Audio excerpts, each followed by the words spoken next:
नमस्कार शेतकरी मित्रांनो, माझं नाव समाधान वसंत सरोदे, गाव जामदरी, तालुका नांदगाव, जिल्हा नाशिक। मी आज कळवण या गावामध्ये राजेंद्र पवार यांचे शेतकऱ्याच्या मक्का कॅप्सूल या मक्काच्या बियाणं प्लॉटवर बघायला आलेलो आहे। इथं आल्यानंतर मला खूप भारी वाटलेलं आहे, त्यांची मक्का एकदम खूप मस्त आहे।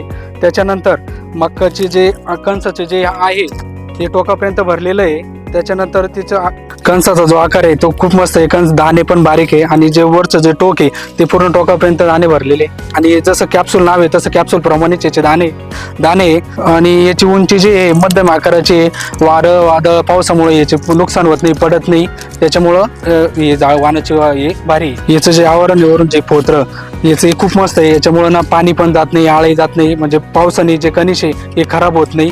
त्याच्यामुळं हे पूर्ण हे बघा पूर्ण हे पॅक असल्यामुळं अळीचा प्रादुर्भाव होत नाही आणि जे पावसाने जे आपल्या इथलं खराब होतं ते खराब होण्याचं प्रमाण खूप कमी आहे, डायरेक्ट आपल्याला दिसतंय डायरेक्ट। याचा जो कलर रंग आहे आकाशी नारंगी आहे, याच्यामुळे याला बाजारभाव पण चांगला भेटतो।